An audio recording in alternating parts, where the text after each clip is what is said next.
খুব সুন্দর করে এই যে গ্যাসের চুলাটা জ্বালাই নেব। প্রথমে এই যে চুলাটা নিয়ে আসছি, তারপরে গ্যাস দিলাম, ওই যে নিচু করলাম, তারপরে ধরাই দিলাম, হয়ে গেছে চুলা ধরানো। এরপর একটা হাঁড়ি লয়ে আসবো, হাঁড়িতেও লয়ে এসে মাছ ভাজা করব। মাছ কিন্তু দুই পদের আছে, কই মাছ আর বুজুরি। আমি চিন্তা করছি অনেক তেলে কই মাছ ভাজা করব। অনেক করে তেল দিলাম, তার ভিতরে লবণ আর হলুদ দিলাম।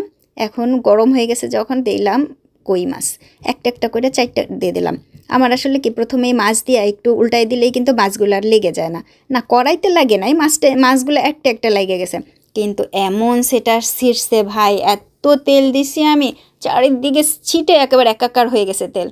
তারপরে তেলগুলো আমি আবার উঠাই রাখছি। আর ওই যে একসাথে পরপর মাছ দিয়ে দিয়েছি, সেজন্য মাছগুলো একটার সাথে একটা লেগে গেছে, কড়াইতে লাগে নাই, মাছের সাথে মাছ লাগিয়ে গেছে। এই যে মাছ ভাজা, এই মাছ ভাজা একটার সাথে একটা লাগবে না, কিভাবে জানেন? একটু পরে দেখাচ্ছি। আমি এবার মাছে হলুদ আর লবণ মাখাই রাখি না, তাহলে না মাছের থেকে আমার কাছে খুব হলুদের গন্ধ আসে। তা আবারও আমি তেল দিয়ে দিলাম, ওই যে তেল উঠাই রাখছি তার ভিতরে দিয়ে দিলাম লবণ আর হলুদ। এখন ভালো করে একটু মিক্সিং করে নিলাম, এটাও গরম হয়ে গেছে কড়াইটাও। তারপরে এই যে একটা কই মাছ দিলাম, কই মাছটারে একটু উল্টাই পাল্টাই এই যে একপাশে রেখে দিলাম।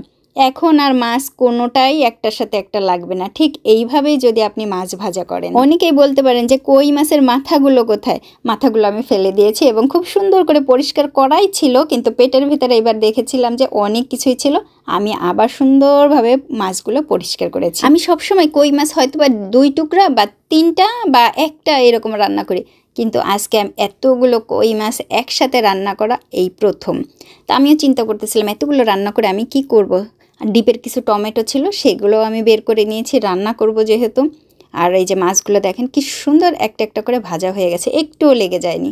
আমি বলেছি না এরকমভাবে ভাজা করলে মাছ আর লাগবে না, আপনিও একবার ট্রাই করে দেখতে পারেন। আর হ্যাঁ, আমি ভেবেছিলাম অনেক তেলে কই মাছ ভাজা করব, আসলে না কই মাছে না অনেক বেশি তেল দেওয়া লাগে না, অল্প তেলেই ভাজা যায়।